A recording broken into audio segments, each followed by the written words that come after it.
Let's take a look at some blokes who might be sell highs. Let's take a look at some blokes who might be buy lows. Under and overperforming NBA players, and they are not named Michael Bolton. Thanks, Josh. It's Michael Bolton here, and it's time for another episode of the Locked On Fantasy Basketball Podcast.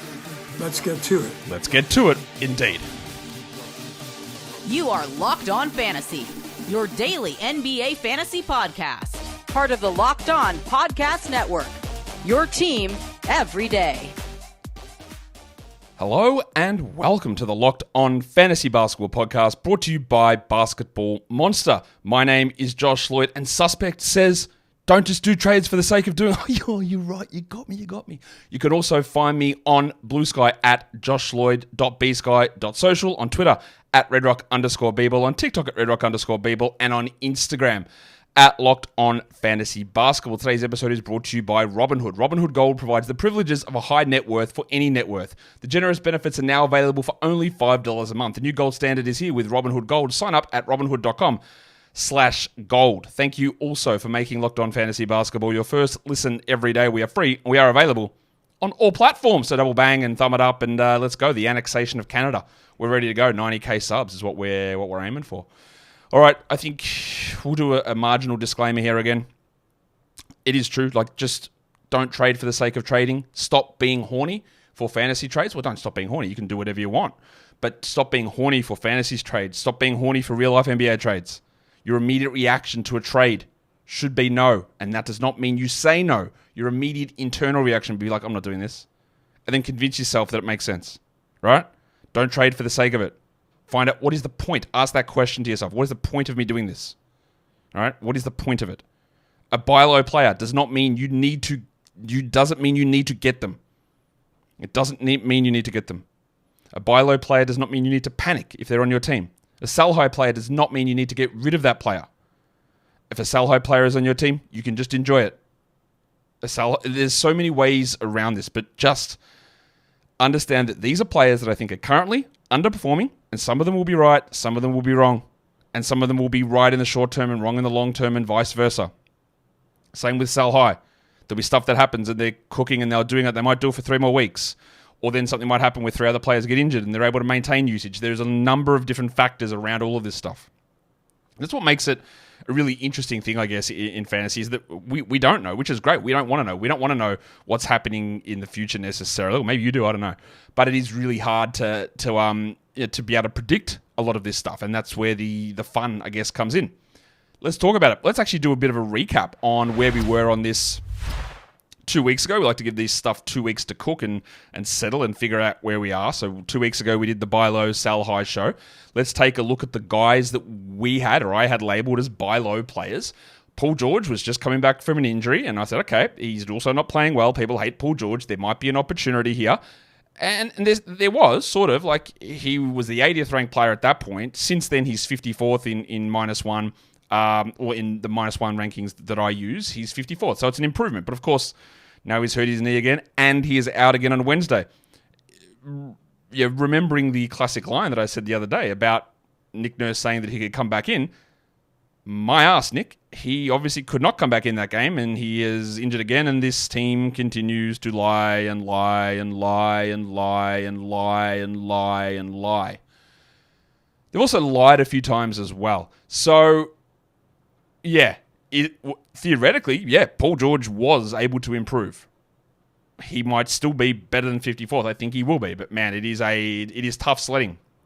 The Jalen Suggs one did not work as I intended it to. He was 60th, and since then he's 104th, and he got hurt. That is a double whammy negative. I could double down on this and put him as a buy low again. I won't, because I usually don't back-to-back guys. But yeah, he got worse over that time frame. I still think that there is buy low on that, and if you did it, I think a top 50 season could come from Jalen Suggs, although I'm less confident in it now. Larry Markkinen was a pretty easy one. I did throw out caveats on that, and they still apply. I don't think Larry is going to be playing in April or for majority of March. But his per-game stuff had to change. He went from 120th to 50th, and that has sort of settled in. Cam Thomas, I thought, was an easy one, and again, I am the biggest Cam Thomas fan in the world. He went from 107th to 61st, but now the back injury is causing a problem, so you have to be a little bit concerned there. And the other one is Anthony Simons, and this one's gone off the rails. Of course, he was 141st, and then he suffered this illness that cost him this time, and he left a game like 5 minutes in or whatever, and he's been brutal in the other game, so he has been absolutely dreadful. He's 273rd over the last 2 weeks. That is just a gigantic L on that one. There are people who are dropping Anthony Simons in fantasy leagues. I would not do that, even if I'm not a massive fan of where he is as a player long-term or his future or anything like that. I'm not a huge fan of it. I would not be dropping him. I don't think there's any situation here that the Blazers just bench him or he's not better than what he is. But yeah, that's been a pretty rough go of things from Anthony Simons. On the sell high side of the equation, I thought Jaren Jackson was a sell high. We were going to get players back. The players have just started coming back like now. So he was 21st. He did drop marginally to 24th. I actually think he's going to drop further. So this is one that probably just needs a little bit more time to bake. So I'm okay with that one. Darius Garland was one of the easiest ones there. He's had a couple of really quite poor games since then. Nothing against Darius. He's really good still. He went from 24th to 58th.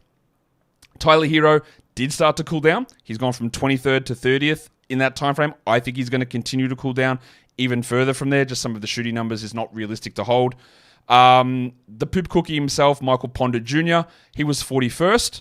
He's down to 97th. And again, I think that makes a lot of sense. It made a lot of sense at the time. That's why I put him on the list. I think 97 is actually a relatively reasonable range for him to be in rest of season, between 75 to 100. I think that's about right for Porter. And he's cooled off back to that area now. Makes sense. And the other one there is Norman Powell, which, of course, if I'm going to talk about how the Suggs one with the injury or the Simons one with the illness hurt me on the buy low side of this, I'm obviously benefiting here from Norman Powell getting hurt in one of the games. But yeah, he was 20th. And since the time we did that show, he is 210th. That does not mean that Norman Powell is a drop under any circumstance at all, but we will see what happens with him. Like he did, like that game that he missed with the hamstring, it's not like he played 5 minutes. He played like he came back into the game, as I have routinely criticized the Clippers for. So he played okay minutes, just that all of the numbers that he was putting up have disappeared. Because he was never going to be that player. He was never going to be that level of shooter. Nobody was, and it was a very obvious one there. And I don't know if old mate Kawhi Leonard returns ever, honestly. I just don't know if he's going to play or when that's going to happen. So Powell's going to have usage, but a lot of the stuff just didn't really have a strong chance of being able to hold. Let's talk about a buy low now for this period. Who are we looking at? We are going to Philadelphia. And I actually do think that Tyrese Maxey is a pretty strong buy low. He's worked most of the season either through a hamstring injury or with games without Paul George and Embiid, and it looks like it's going to be more time without Paul George and Embiid there. So that's something that's going to hold. I think around between 30 and 40 is a realistic rest of season expectation for Maxey. I think could be like a 40-point fantasy player, but over the last 2 weeks, he's at 33. He's averaging just 17 points with only 3.7 assists. He's somehow getting 2.3 steals in that time, and he also hasn't missed a free throw in that time, but he's been returning from injury. He's played just 25 minutes a night over that time frame, but that's not really the thing, okay? The minutes are low, and he's going to push those back up. But he hasn't blocked a shot. The assists are incredibly low. The scoring is low. The three-point attempts, everything is low here, and those minutes are going to ramp way back up. So there's a lot about it. This one's not an easy one to be able to do or to buy low, because there are people who have Tyrese Maxey who will view him significantly higher than I do, or they'll understand the reasons why things are down for him. But that doesn't always happen. People don't always look at what the minutes were since he returned. They'll just remember bad games. That's honestly what people will just go, he hasn't been playing well, has he? Look at these. He's only giving me 33 fantasy points. That's not what I signed up for, without looking at the underlying numbers, which of course drives everything. And that's the opportunity you have to be able to get a buy low going. Especially like last game, he played 30 minutes, but he had 17 points. Right, so it's not like those minutes are fresh in someone's mind. The first game he played, he was only 20 minutes and he struggled there. There is opportunities here. And this all even goes into some of the shooting numbers that Maxey is putting up, which have been pretty poor for the season at 41%. Last season, he was at 45, shooting 37% from three, and he's at under 30% from three for the season. So there's still plenty of room for Maxey to be able to bump up. I don't think he's going to go back to a 40% shooter from three, which he was for 2 years prior to last season. I actually think that's not going to happen. But he's got plenty of room to be able to improve from here and from where we are. So don't, if I've got Tyrese Maxey, I think it's a good sign that there's going to be some significant room for improvement here. And I would be using this it's a very small window, but I would be using this to try and see if I can do anything. We've got more buy lows, we've got more sell highs coming up. But first of all, today's episode is brought to you by Robinhood Gold. Yes, with Robinhood Gold, you do not need a silver spoon to eat up the financial favors of the 1%. Robinhood Gold allows others to get the rates and the perks that are usually reserved for the high society. Now, the resourceful individual with Robinhood Gold can earn the very liberal rate of 4.25% APY on uninvested cash and be rewarded with a handsome 3% retirement boost on IRA account contributions. Robinhood Gold provides the privileges of a high net worth for any net worth. The generous benefits are now available for only $5 a month. The new gold standard is here with Robinhood Gold. Sign up at robinhood.com/gold. What was I going to say? Yeah, robinhood.com/gold. Terms apply. For product-specific disclosures, visit robinhood.com/gold. Investing involves risk. Rates may change, and gold membership is offered by Robinhood Gold LLC. Today's episode is also brought to you by FanDuel Sportsbook. Get ready to tackle all of the NFL action with FanDuel, America's #1 sportsbook right now. The new customers, all you new customers. If you bet $5 and win your first $5 bet, they will give you $150 in bonus bets when you win. The FanDuel Sportsbook app is perfect for placing those live bets on the NFL because everything that you could possibly need, the bets, the odds, bang, they're there. The live stats, the live play-by-play, it is all in one place. No more fishing around for extra devices or extra screens or multiple tabs. All you do is you open up the old app and everything that you need is in that one place. So when you get that hunch in the middle of the game, you can go and check out all of the latest stats and make your decision when you are placing those live NFL bets. You can do it for the NBA as well because this, of course, is an NBA show. You can go and check all the individual odds for games today. Like, for example, the Bulls are 4.5-point favorites against the Wizards. And if there's any team that you're going to be able to score against, well, maybe it is the Chicago Bulls. And the game total is an unbelievable 245 over at FanDuel. And you can check all of that out, of course, at FanDuel.com. So never miss... Never waste a hunch, that's it, and make every moment more with FanDuel, an official sportsbook partner of the NFL. And don't forget to gamble responsibly. Okay, let's go into the next buy low. I'm going to go to Indiana, and it's not the one you think. Tyrese Halliburton is still a little bit of a buy low, but it's almost impossible to be able to pull off giggity a buy low when someone drops what Tyrese did yesterday, line of the night type stuff, which is unfortunate timing because he would have clearly been here. But the fact that he showed that he's still able to do that should give you incredible confidence in being able to add or not re-add is the right word, but like you buy low on Halliburton. It's his teammate Myles Turner that I'm a bit worried about. Well, not a bit worried about, but where the production's been down. He's had this calf issue a little bit. His minutes have been slightly suppressed. Don't think that old mate Moses Brown is going to cut into it. So what's happening here with Turner? Over the last 2 weeks, he's the 73rd ranked player. He's giving you just 32 fantasy points. I think he's a 35-plus fantasy point player. I think he's a top 50 category league guy relatively easily. He's averaging just 15 points. With 1.9 blocks in the last 2 weeks. He's shooting 52 from the field. Only 63 from the line. Now, Myles Turner is known to be a good free throw shooter. That's a horrendous number. 62.5%. He's also not taking many free throws. His 2-point numbers are down. His usage rate is under 20, which I expect that to be higher. And this is not a high assist player, but he's at 1.3. Why can't he be 2.1, 2.2? There's a lot here, and all of this adds up, right? You might think these are little things, but when everything happens all at once, which is basically where we're at with this and Myles Turner, is you get free throws down, you get usage down, you get minutes down, you get assists down, you get blocks maybe a little bit down, although his block rate has fallen off a little bit. When all that happens at once, your scoring is down. It leads to dropping 20, 30 spots, 5, 6, 7 fantasy points. Like, he's averaging 32 minutes a game for the season. He's at 22 usage for the season. But over the recent times, he's down to 19, like I said. His Free throws last season, 77. The year before, 78. The year before, 75. This season, can't hit any. I don't know why. There's no real reason for it. And free throws do fluctuate a lot, but I don't expect him to be this bad. Like, that's Rudy Gobert level free throws. Like, why is it so low? I expect that to jump up significantly. His free throw attempts, despite usage being 22 for the season, they're down. All of this stuff should be able to jump up, I think, relatively easily. Like, it's not hard to see him getting... What did he average assist-wise last season? Well, it's actually 1.3. So, like, that's... Yeah, all right. I actually think he's going to improve there because last season he played 27 minutes. This season I think he's playing 32, 33.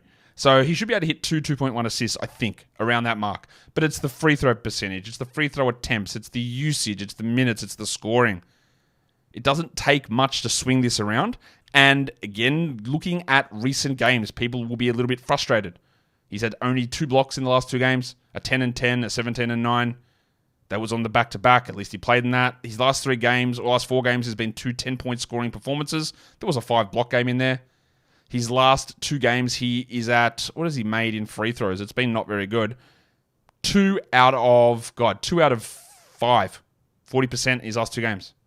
And especially when something happens on a Sunday, man, this guy cost me my week. It gives you just that extra bit of a scope to get in there.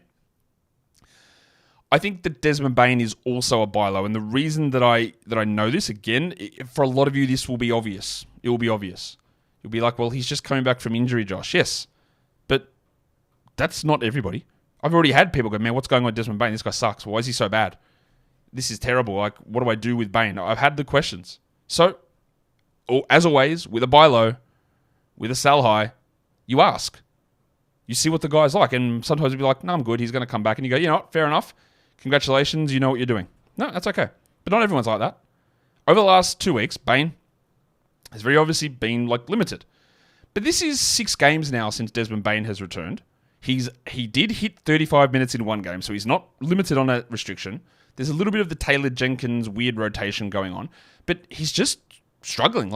Everything is just not going right for Bane. And this is one of the clear examples of shots just not going in. He is at under 30 fantasy points a game. He is the 130th ranked player.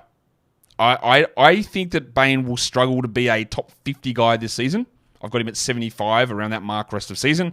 Understanding that I'm doing this from a head-to-head perspective. We're talking about removing turnovers, weighting categories, all that sort of stuff. The way that I believe, through years of research, actually contributes more to head-to-head value. But he's averaging under 13 points. He's hitting 36 from the field. He can't hit free throws either. 68%. He's at 46 on his twos. His true shooting is 46%. He's at 25 from 3. It is the most obvious buy low situation I've ever seen. So again, be cautious. Desmond Bane is not a top 20 player, not a top 30 player. I don't believe he's a top 40 player.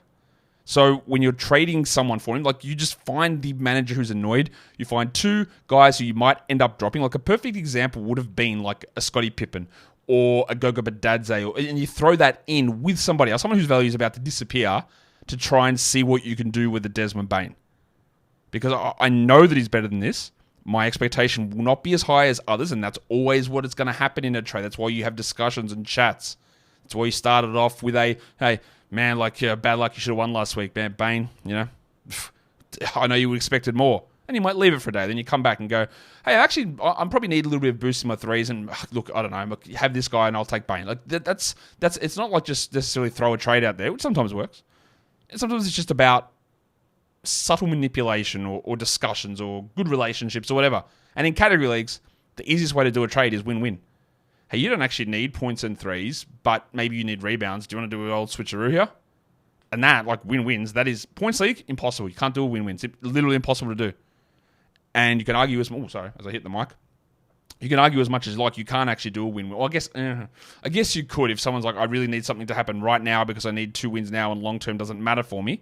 Maybe, but you can't do a win-win because someone is always going to average more fantasy points than the other person. As simple as that. So there's always going to be a winner and loser, although I hate the win and lose term in fantasy trades. That doesn't matter, though. Let's go to the next one. And Austin Reeves is struggling a little bit. What is actually happening with Reeves? Well, he's 161st for a start over the last 2 weeks. He's averaging only 26 fantasy points. Why is that? I think he's a top 80 player pretty easily this season. I think he's a 33-34 Yahoo fantasy point guy. So what's going on here with Reeves? Well, the thing that we obviously look at, right, is he just can't shoot. He's at 39% on 2-pointers. So when this name came up on my list, I went, okay.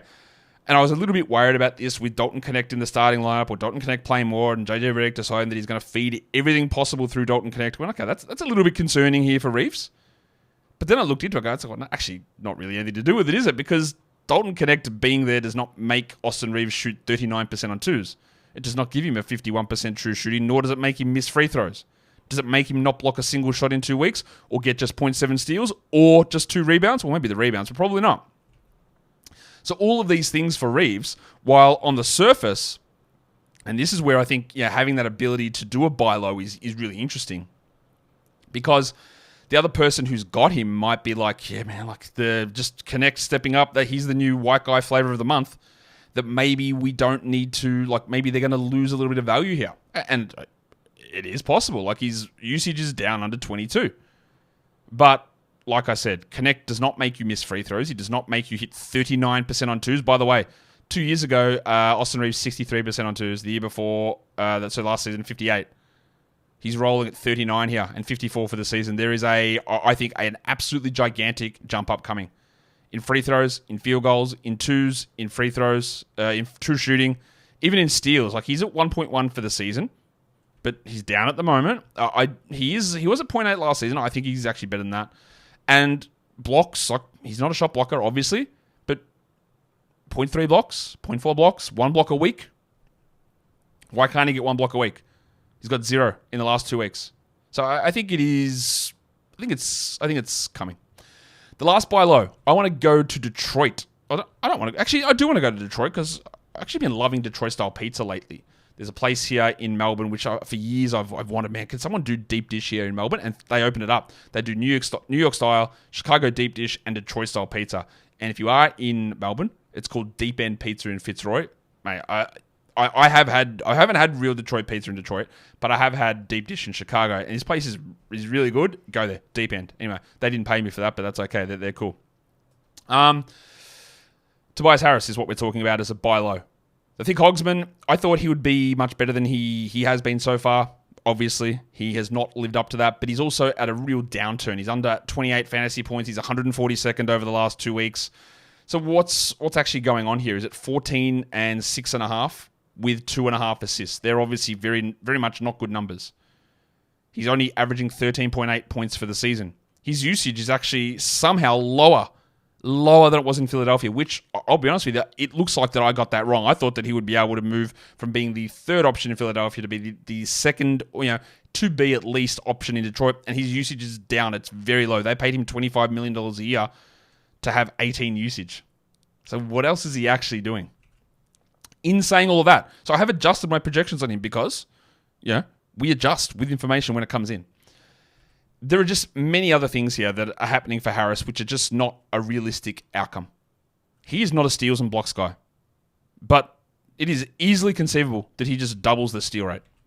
He's at 0.6 steals. He's at 0.4 blocks. Last season, he was at 1 and 0.7. The year before, 0.9 and 0.5. Why can't we get back to that? That's something there. And then also, he just can't hit any shots. He's at 32% from 3 for the season. He's at 39 over the last 2 weeks, so that's better. But now we can't hit twos. 43%. Incredibly low number. 41 from the field. 51 true shooting. His free throws, he's actually taking fewer free throws per game than he did in Philadelphia, which is, again, weird. I thought he'd be able to do more. But why? Look, he averaged 17, 6, and 3 last season. His minutes are fine. I think he should be able to do that. And generate a little bit more defensively. And maybe a 2-pointer can go in once or twice. 54% last season, 57 the year before, 53 the year before that. And now we're rolling at 43%. Yeah, I'm pretty confident that all that stuff there is going to be able to bump up. You might not be.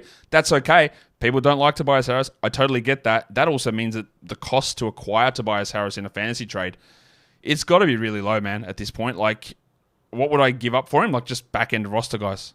Just a couple of guys, my 2 worst players. Just see what's happening with the other manager, where they feel Toby is. I think he's going to have a run of top 40 value for a short period of time. I don't know when. But yeah, there's some it's all about indicators. What's an indicator here that is going to improve? And that 2-point percentage is just a pretty obvious one, I think. We're going to come back. We're going to talk sell highs. Before we do that, though, today's episode is brought to you by Built. If you are a renter, you know that you're paying rent, and that's what you have to do. It's one of the things that happens, right? You have to you pay your rent. Very simple stuff. But with everything else in life that we buy or spend money on, we get rewarded for it. We get rewards points. We get so many different things that we're able to get those bonuses from. But with rent, it hasn't always been the thing. But now, Built allows you to do it. There's no cost to join Built. And as a member, you will earn valuable points on rent and your everyday spending. Built points can be transferred to your favorite hotels and airlines, and even the ones that you haven't heard of. There are over 500 airlines and 700,000 hotels and properties around the world that you can redeem your Built points toward. Points can also be redeemed towards a future rent payment and unique experiences that only Built members can access. So if you're not earning points on rent, the question's got to be why not? Start earning points on rent that you're already paying by going to joinbuilt.com/lockedonnba. That is joinbilt.com/lockedonnba. Make sure to use that URL so that they know that we sent you. Joinbuilt.com/lockedonnba to start earning points on your rent payments today. Here's a question for you, and I feel like I used to know the answer to this. What does URL stand for? I honestly I cannot remember at all. I'm sure someone watching this will know. Yeah, don't remember. Now let's take a look at some players who are overperforming. And this one's a tough one. I was debating whether I was going to put the Bronco Jalen Williams on this list, but I think we have to. Not because I don't think that he's going to be good, because he's been obviously ridiculously good, right? He is the 5th ranked player over the last 2 weeks. He's averaging 52 fantasy points. 52. Chet Holmgren's not coming back for a very long time. This man, Jalen Williams, would have to be. I haven't done the teams yet, but he would have to be an all-star at this point.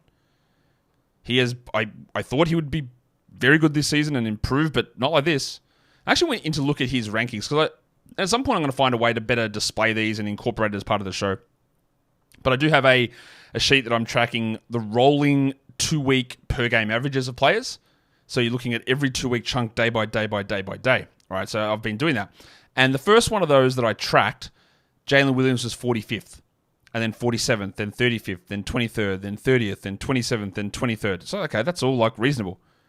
And then 15, 18, 13, 13, 17, 12, 12, 15, 9, 9, 9, 6, 5, 6, 5. All right, it has been an incredible run. So he didn't start out playing this way. And I don't even know if criticisms is the right word. One of the things I wanted to see from Jalen Williams this season was take more threes, mate. And he didn't early on. But now he has. So, and they're all going in. And this, he is just doing some of the most efficient stuff you will ever see. 26 points a game. He's at 6.7 rebounds. He's at 2.7 steals and 1.3 blocks. So already number one, you know that is not going to hold. He has been playing center, and he will not be doing that now because Hartenstein is back. Well, he played a little bit, but not as much, right? He will not do that. He averaged, last season, 1.1 steals and 0.6 blocks. Now, he's a better steals guy than 1.1, but these numbers are actually out of control. He has not missed a free throw in 2 weeks. What is his actual total numbers during that time? Free throws, 20 out of 20. He shot 81 last season and 81 the year before that. Maybe he's an 86 guy. Maybe. He's actually bumped his three-pointers up to 6.5 attempts per game. I think that'll come down. He's hitting 63% on twos. And it is totally reasonable to say that Jalen Williams has improved a ton, because he has. He was at 57.9 on twos his first season, 57.6 on twos his second season. He's at 58.1 on twos this season, and in the last 2 weeks he's at 63. So, hasn't missed a free throw. He's hitting 6 to 7% above on 2-pointers. His 3-point volume is up. He's blocking 1.3 shots and 2.7 steals, which both numbers could conceivably cut in half. Easily. If he averaged 1.5 steals, for let's say, and 0.7 blocks, and shot 60% on twos, and hit 2 threes a game, you'd go, that's still really good. And you know what he is then? The 20th best player, not the 5th. So, it is always a hard thing for a guy that is cooking like this. He is putting up ridiculous numbers, but he is a mile above. And we love him. And it is incredibly hard to part ways. And I would only do it if I could get someone that I thought was a first-round player back. That's the only way I would do it. Or, I get back to maybe top 14 guys. Maybe. But there's a lot here that, again, and even this season, for a 3-week period to begin the year, he was like 30th, 25th, which is reasonable for him rest of season. This is not. I don't believe that he can hold this, and I don't like saying that because I like Jalen Williams. I like him a lot. There's just a lot there that can't hold. And I know there is going to be someone in the comments, there's going to be someone in the chat who'll be like, yeah, Josh, why can't he hold this? And that is the person that you sell high to. Because if you believe that it can hold at these numbers, and even if it drops 10% on everything here, 10%, 10%, not 10 percentage points, but 10%, right? That goes from the 5th best player to the 17th best player or the 20th best player or something. It's all it takes. It's all it takes, and you've fallen off, and then you've lost the first round value on it. It just there's things there that seem unlikely. Out of all of those things there, it is reasonable to me that he gets 6.7 rebounds. He might do that. Like, that is incredibly possible. He averaged 4 last season, by the way. Incredibly possible. He could be a 63% 2-point guy. I'm not going to rule that out entirely. I don't think it's likely, but that's possible. But he's not going to hit every single free throw. He's not going to average 1.3 blocks. He might average 25 points a game, 24 points a game. Remember, he's at 22 for the season. Usage is way up as well, 29% over the recent time frame. So yeah, I love Jalen Williams, but that is just not a realistic number. I've said it many times on this show. I have been incredibly wrong on John Collins this season. I don't know whether I'll end up being wrong at the end of the season, but every indication to me was, and I clearly misread it, was that the Jazz weren't going to be using him in a big role. They brought him off the bench in the preseason. They brought him off the bench to begin the season. Yep, so that's cool. That's what I thought would happen, and that's what's happening. Players got hurt.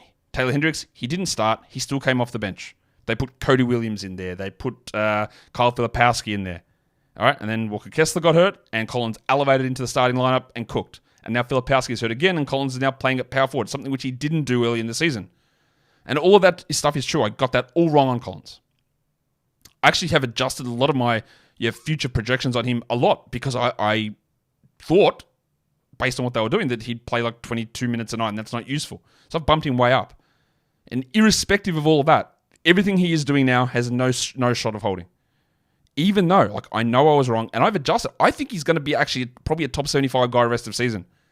I thought he was going to be 150th at the start of the year. He has changed my opinion absolutely ridiculously. Like, well, not that he's changed my opinion, because I think we all know that when John Collins plays, he puts up stats. That's been the case for years, right? But he's averaging 2 steals a game over the last 2 weeks. He also hasn't missed a single free throw, like Jalen Williams, and he is a pretty good free throw guy, but like a 79 free throw guy maybe, not a guy that never misses. Why is this happening? He's an incredibly good rebounder, a very good scorer. For the season, he's averaging 18 and 9. He's at 20 and 10 over the last 7 games in 33 minutes without missing a free throw. In fact, I believe he has missed 1 free throw for the entire season. Let me double check that. 47 of 48, yes.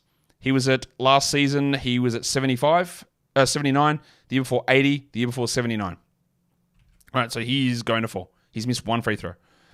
He is at 2 steals a game over this period. Last season, 0.6. 0.6. We can even look at that on a per 36-minute basis, because last season, he was at 0.8 steals per 36. The year before, 0.7 steals per 36. The year before, 0.7 steals per 36. This season, in the last 7 games, 2.2. Triple the rate. Assists. He's dishing assists. Do you know what his assist rate was the last 2 years? 1.4 and 1.5 per 36. It's at now 2.7. Doubled. And that's nothing to do with minutes. Not missing free throws. Tripling a steal rate. Doubling an assist rate. Was it doubling?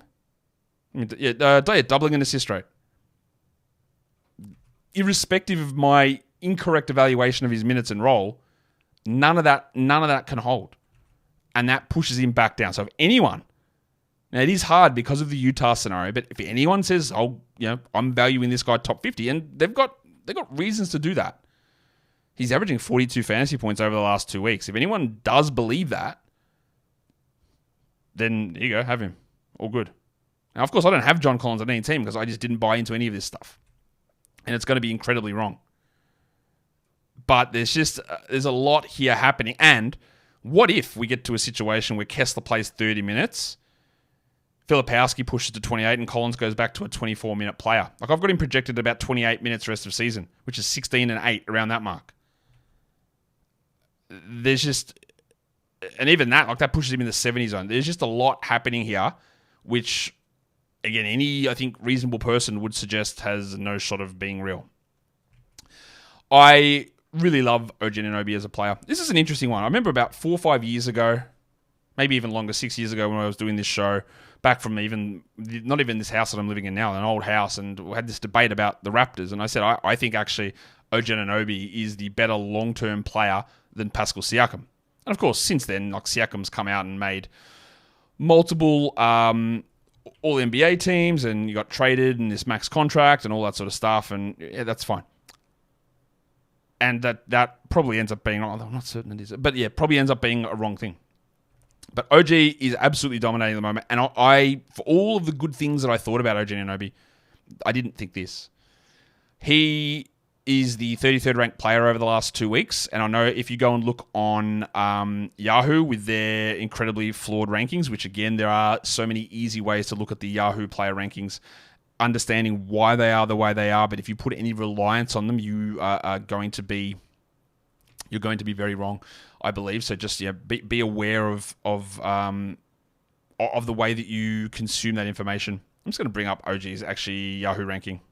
So the Yahoo rankings are actually crazy, right? So Anunoby is ranked on Yahoo 14th for the season using totals, and over the last 14 days, the 5th ranked player. 5th. Okay, so that's crazy, right? He's not the 5th best player over the last 2 weeks. I don't care how you want to view this. I've got him in 33rd the last 2 weeks, averaging 38 fantasy points.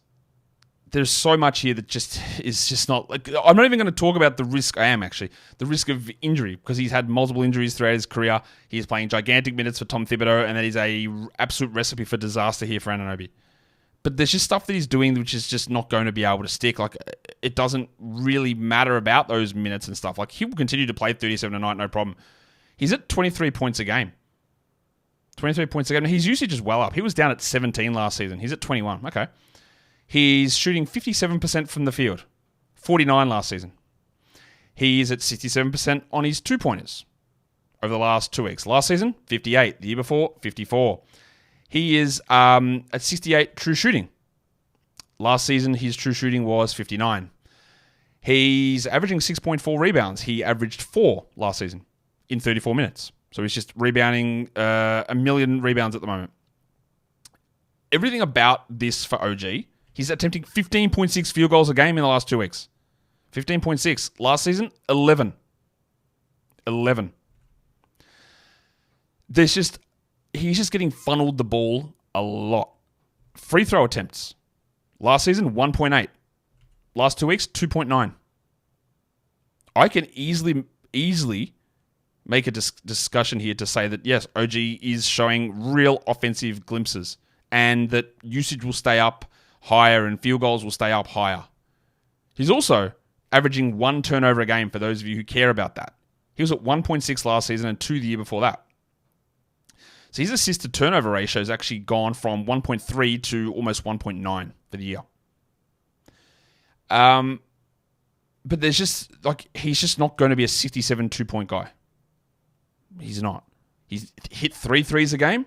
Seems unlikely, which is what he's doing. In fact, over his last 3 games, he's at 4.7 threes a game on 61%.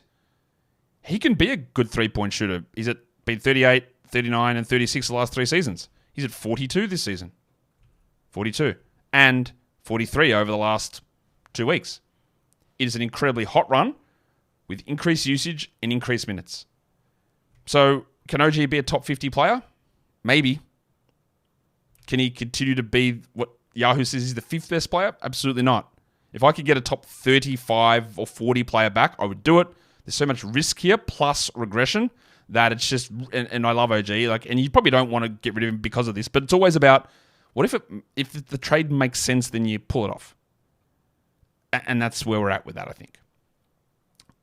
Let's go to Milwaukee. Brook Lopez has had an incredible roller coaster of a season. He has been up and down, and minutes have been down, and usage has been down, and percentages have been down, and then they've been up through the roof. It's been all over the shop for Brook. In fact, I'm going to actually have a look at his rolling 2-week ranks as well, because they've been a little bit crazy. There you go. Let's read them out. 84, 85, 96, 117, 132, 137, 143, 170, 140. 92, 80, 76, 91, 85, 59, 59, 58, 43, 36. These are wild changes. 26 and 27. So he's 27th over the last 2 weeks. He's averaging 40 fantasy points. He's at 17 points a game with 6 rebounds and 2.6 blocks and 2 steals. Now, you could easily argue with me that Brook Lopez could block that many shots, and I get that. He blocked 2.4 last season and 2.5 this season. That's okay. He can do that. But he's at 41% on threes. Good three-point shooter. Seems unlikely. He's at 69% on twos, and early this season he was nowhere near that. In fact, he's only at 62 for the season, and he was 62 last season, and 63 the year before that, and 54 the year before that. He is at, what else have we got here? 2 steals a game, which is an insane number. This man averaged 0.5 last season. Quadruple the steal rate of last season. He's at 1.4 this year. Look at how many things here are outliers, I believe, for Brook.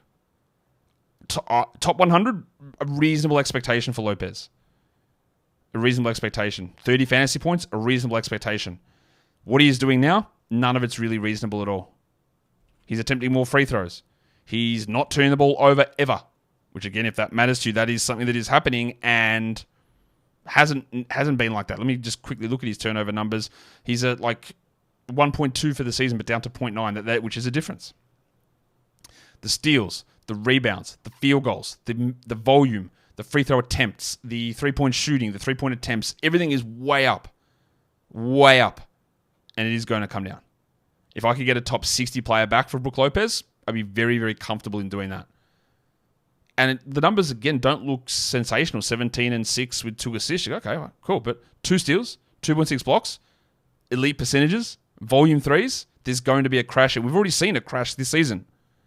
And it's about cashing in, buying the dip, selling the rise, however you want to phrase it. The last one we want to talk about is Paul Washington Jr., who has put together a very, very good run of games. A lot of it has come without Luka Doncic, and that might be the factor here. But there are other things that are not just the Luka absence that has impacted PJ Washington. Washington is at 35 fantasy points a game over the last 2 weeks. He's the 55th ranked player in category leagues. He's 80, I think around 90 to 100 is reasonable for him. But he is going to have some terrible runs. This is what PJ does. He has unbelievably terrible runs. And he's done it again this season as well. If I look at the rankings, rolling rankings, he was pushed out to 200th at one point. 211th, 202nd, 209th. 40th, 80th. He's into 55th. So what's actually going on here with PJ? What is over the top? Luka being out has helped a lot. But this man averaged 4.9 rebounds per game last season. He's at 10. 10 over the last 6 games. And Luka being out does help that. What else is going on? He's at 4 free throw attempts per game and hitting them at 92. Last season, 2.4 attempts at 73. He's hitting 92% of his free throws, as I said. That's an insane number. He's not that guy. He's also attempting a lot more twos, 8.3 per game. For the year, he's at 6.5. And that is just a usage bump without Luka. So much here is Doncic related. He's also at 36% from 3. You know what he's shooting for the season? 27. Now, he's better than that, obviously, but this is a wild fluctuation player who is doubling rebound numbers. And I think his rebounds are actually going to be pretty good rest of season. Better than the 5 from last season. But a block a game, 1.5 steals a game. 1.5 steals. Actually, steals across the NBA are way up. And that usually happens early in the season.